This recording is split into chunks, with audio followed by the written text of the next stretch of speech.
Hello student, welcome to my channel. So student, आज की video में मैं आपके BA first semester English literature का कुछ इम्पोर्टेंट क्वेश्चन आंसर शेयर करने वाली हूँ। और जो क्वेश्चंस आंसर आज मैं बताने वाली हूँ आपको, वो आपके पेपर में, आपके एग्जाम में इस तरह से क्वेश्चंस पूछ देते हैं। तो चलिए वीडियो को स्टार्ट करते हैं। तो पहला क्वेश्चन है, give the name of 4 English familiar essays. तो देखिए, इस क्वेश्चन में कह रहा है कि नाम दीजिए 4 इंग्लिश फैमिलियर एसेइस्ट का। 4 जो फैमिलियर एसेइस्ट थे, एसे लिखने वाले थे, उनका नाम लिखिए। तो इस तरह से क्वेश्चंस एग्जाम में आ जाते हैं। तो आपको पता होना चाहिए कि 4 इंग्लिश फैमिलियर एसेइस्ट कौन कौन से हैं। देखिए, name of 4 English familiar essayist are, यानी 4 इंग्लिश फैमिलियर निबंधकारों के नाम है। पहला है चार्ल्स लैम्ब, दूसरा है R.L. स्टीवेंसन, तीसरा है G.K. चेस्टरटन एंड चौथा है E.V. लूकस। तो ये 4 ऐसे एसेइस्ट हैं जिनका नाम इंग्लिश फैमिलियर एसेइस्ट में आता है। तो ये क्वेश्चन इस तरह से अगर आपसे पूछा जाए तो आप ये लिख दीजिएगा। उसके बाद दूसरा क्वेश्चन है, नेम 2 राइटर ऑफ पीरियोडिकल एसे। ये स्टूडेंट पीरियोडिकल एसे जो है आपके सिलेबस में है बीए फर्स्ट सेमेस्टर पर। इस पे मैं ऑलरेडी वीडियो अपलोड कर चुकी हूँ।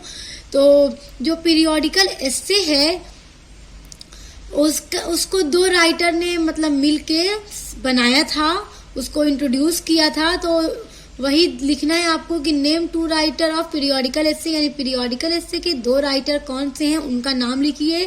तो आपको पता होना चाहिए कि पीरियोडिकल एसे को किन 2 राइटर्स ने इंट्रोड्यूस किया था। देखिए, 2 periodical writers are Steele and Addison. तो स्टील एंड एडिशन दोनों पीरियोडिकल एसेइस्ट हैं, राइटर हैं पीरियोडिकल एसे के।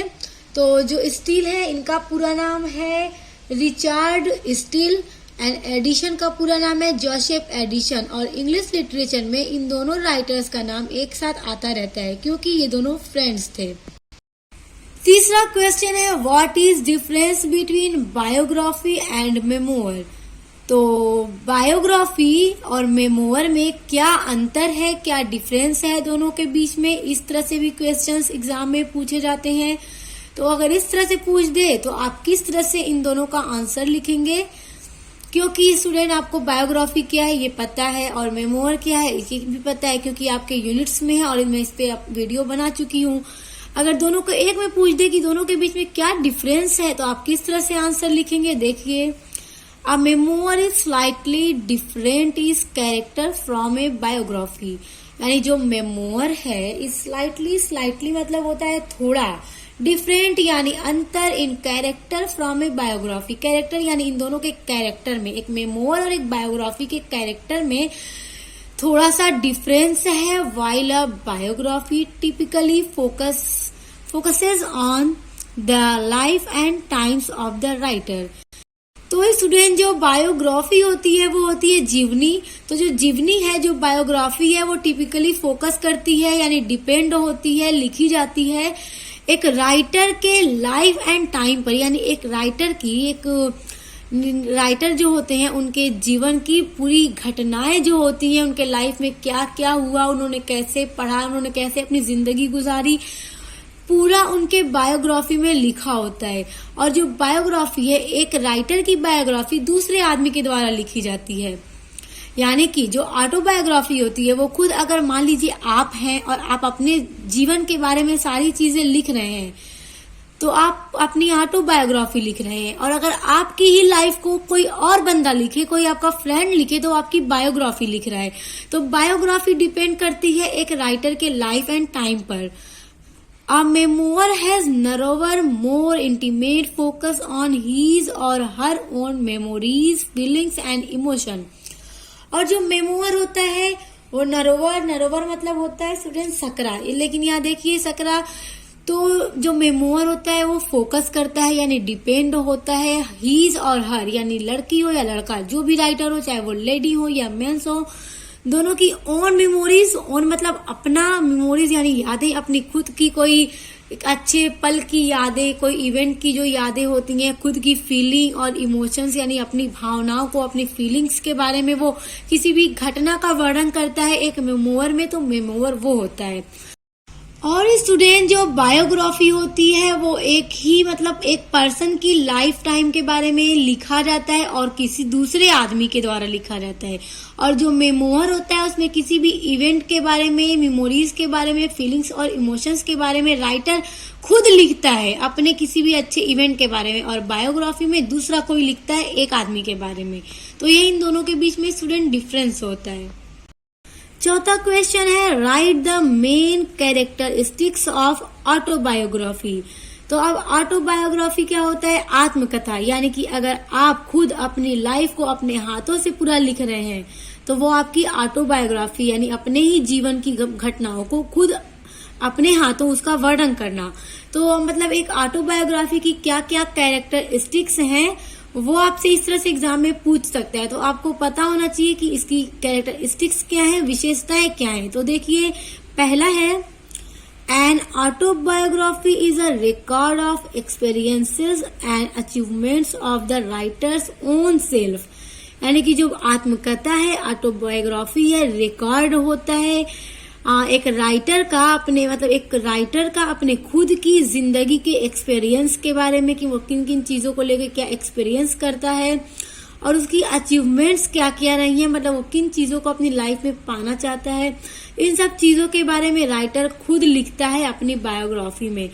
It narrates the struggle and deeds which helped him to achieve name and fame in life. तो जो ऑटोबायोग्राफी होती है उसमें जो राइटर अपनी ऑटोबायोग्राफी लिखते हैं तो नरेट्स करते हैं, यानी उसमें वर्णन करते हैं अपने स्ट्रगल्स का, अपने डिट्स का, कि उन्होंने क्या क्या काम किया, क्या क्या स्ट्रगल्स किए, संघर्ष किए, अपने जो भी उनका गोल रहा हो, जो भी उनका अचीव रहा हो, उनको पाने के लिए, अपने लाइफ में सक्सेस होने के लिए। तो उन सब चीजों के बारे में एक राइटर अपनी ऑटोबायोग्राफी में एक्सप्लेन करते हैं। तो वही मेन कैरेक्टरिस्टिक्स होता है स्टूडेंट। अब दूसरा कैरेक्टरिस्टिक देखिए, और दूसरा ऑटोबायोग्राफी का कैरेक्टरिस्टिक्स है an autobiography should be an entirely Frank, honest and truthful presentation. तो जो एक ऑटोबायोग्राफी आत्मकथा होती है स्टूडेंट, मान लीजिए सपोज दैट कि आप अपनी ऑटोबायोग्राफी लिखना चाहते हैं, तो आपको अपनी ऑटोबायोग्राफी में एकदम सही सही बातें लिखनी है जो भी आपके लाइफ में हुई हैं। देखिए, एक ऑटोबायोग्राफी शुड बी यानी होनी चाहिए and entirely Frank. Entirely Frank मतलब स्टूडेंट होता है पूरी तरह से स्पष्ट या एकदम अच्छी तरह से क्लियर होना चाहिए, सच होना चाहिए। ऑनेस्ट यानी ईमानदारी से लिखना है अपने लाइफ के बारे में सही सही बातें, एंड ट्रूथफुल यानी वो एकदम सच होना चाहिए। सच presentation of the writer's inner life as well as public career, यानी एक राइटर जब अपनी ऑटोबायोग्राफी लिख रहा है तो वो एकदम सच होनी चाहिए, ईमानदारी के साथ लिखना चाहिए। उसमें अपने लाइफ की जो भी मतलब चीजें हैं सबका एकदम सही प्रेजेंटेशन देना चाहिए एक ऑटोबायोग्राफी के अंदर। तो स्टूडेंट ये बहुत ही इंपॉर्टेंट कैरेक्टरिस्टिक है एक ऑटोबायोग्राफी की, क्योंकि उसमें कोई भी अपने लाइफ से रिलेटेड गलत चीजें नहीं लिखना चाहिए, क्योंकि आप लिख रहे हैं तो आप सच चीजें लिखिए। तो अब पांचवा क्वेश्चन है give the chief characteristics of essay. तो स्टूडेंट इस तरह से भी क्वेश्चन आपसे एग्जाम में पूछा जा सकता है कि एसे के चीफ कैरेक्टरिस्टिक्स यानी विशेषताएं क्या हैं उनको लिखिए। तो ये सब क्वेश्चंस आपसे शॉर्ट में पूछ देता है, मतलब 50 शब्दों में इसका आंसर देना रहता है। तो छोटे छोटे क्वेश्चंस ये पूछे जाते हैं। तो देखिए, अगर पूछ दे कि अगर give the chief characteristic of essay यानी एसे का एक निबंध का विशेषता लिखिए। तो देखिए, पहला है it is a prose composition, brief, short और of moderate length. It is a prose यानी एक प्रोज के रूप में होता है, ब्रीफ होता है, ब्रीफ का मतलब एक संक्षिप्त होता है, बहुत बड़ा नहीं होता है, शॉर्ट होता है, छोटे में लिखा जाता है, and moderate length. Moderate length मतलब होता है मध्यम लंबाई, यानी एक जो एस्से होना चाहिए वो एस्से बहुत लंबा नहीं होना चाहिए, मतलब मॉडरेट लेंथ तो होनी चाहिए, यानी बीच की लंबाई होनी चाहिए उसकी। बीच की लंबाई का मतलब ये नहीं कि 25-30 सेंटीमीटर से, मतलब इसका आप मतलब मत सोचिएगा स्टूडेंट। मतलब ये है कि जैसे कि 8-10 पेज 20 पेज का एस्से नहीं होना चाहिए, 3-4 2-3 पेज में खत्म हो जाना चाहिए। दूसरा है द एस्से इज इनकम्प्लीट। जो एस्से होता है, निबंध होता है, इज इनकम्प्लीट यानी इनकम्प्लीट होता है, अधूरा होता है। No exhaustive. एग्जॉस्टिव मतलब स्टूडेंट होता है संपूर्ण, यानी पूरी तरह से एकदम पूरा नहीं होता है। एस्से क्या होता है, इनकम्प्लीट होता है, अधूरा होता है। तीसरा है it is informal and unsystematic. तो जो एस्से होता है, जब राइटर एस्से को लिखता है तो वो इनफॉर्मल और अनसिस्टमेटिक मैनर में उसको लिखता है।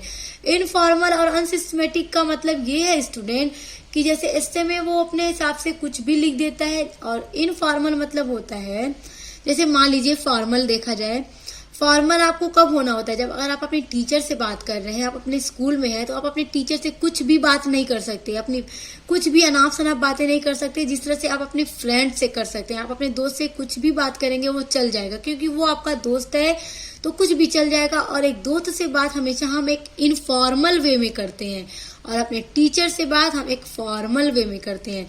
तो वही कहने का मतलब है स्टूडेंट कि जो एस्से होता है वो इनफॉर्मल वे और अनसिस्टमेटिक मैनर में एक राइटर के द्वारा लिखा जाता है।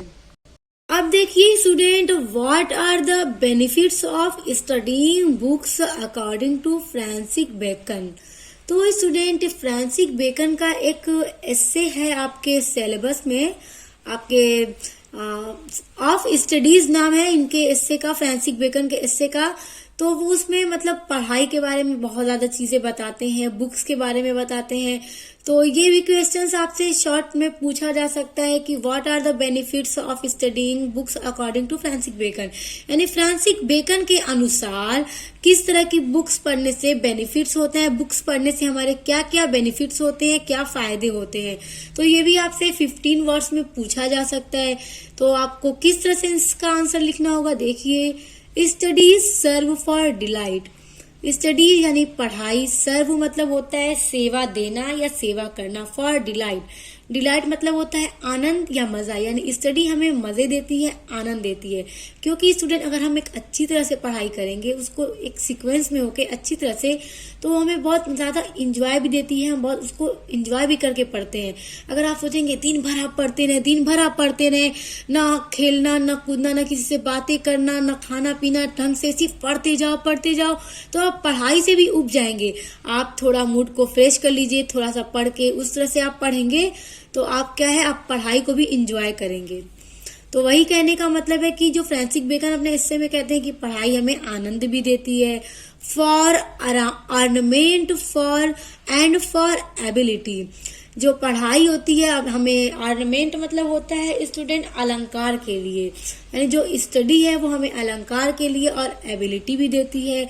Books are said to be the best friend of an individual. जो बुक्स होती हैं, जो किताबें होती हैं, वो कहती हैं कि वो फ्रेंड्स हैं, बेस्ट फ्रेंड होती है एन इंडिविजुअल यानी व्यक्तियों की दोस्त होती हैं। व्हेन ही इज अलोन यानी कि जब एक आदमी अकेला हो, यानी आदमी हो या औरत, ही शी दोनों जब अकेले हो तो दोस्त होती है किताबें उनकी, अगर वो किताब को अच्छी तरह से पढ़ें। Reading develops the total personality of a person. Reading यानी पढ़ाई, यानी किताब को पढ़ना डेवलप करता है, हमारा विकास करता है। टोटल पर्सनालिटी यानी एक आदमी की टोटल यानी पूरी पर्सनालिटी का डेवलप कर देती है स्टडी। स्टडी करने से एक आदमी के अंदर बहुत सारी चीजें डेवलप हो जाती हैं। His habit of conversation makes him witty, यानी कि जो उसकी कन्वर्सेशन करने की हैबिट्स होती हैं, आदतें होती हैं, वो भी चेंज हो जाती हैं, विटी हो जाती हैं, यानी कि वो चालाक हो जाता है पढ़ के। Study of various subject, study of यानी पढ़ाई, वेरियस सब्जेक्ट यानी अलग अलग सब्जेक्ट की पढ़ाई। मेक अ मैन एक आदमी को बनाती है। वाइस यानी बुद्धिमान, इमेजिनेटिव यानी कल्पना करने वाला, एंड लॉजिकल यानी कि अलग अलग सब्जेक्ट को जब हम पढ़ेंगे तो अलग अलग सब्जेक्ट से हमें अलग अलग तरह की जानकारी मिलेगी, इंफॉर्मेशन मिलेगी, नॉलेज मिलेगी। तो हम अलग अलग तरह से हर चीजों को जानेंगे और हम चालाक होंगे, हमारे सोचने का जो क्षमता होगी वो अच्छी हो जाएगी, हम सही फैसला ले सकेंगे, सही डिसीजन ले सकेंगे, हमें लॉजिकल बना देगी। तो सर फ्रांसिस बेकन अपने हिस्से में यही स्टडी के बारे में बेनिफिट्स बताते हैं। तो आई होप स्टूडेंट की आपको ये सारे क्वेश्चन बहुत अच्छे से समझ में आ गए होंगे। और स्टूडेंट इस तरह से क्वेश्चन शॉर्ट में आपसे एग्जाम में पूछा भी जा सकता है, इसलिए आपको पता होना चाहिए। तो आई होप आपको वीडियो समझ में आया होगा। समझ में आया है तो वीडियो को लाइक, कमेंट, शेयर करके चैनल को सब्सक्राइब करके बेल आइकन को प्रेस कर लीजिएगा। तो अब मिलते हैं नेक्स्ट वीडियो के साथ।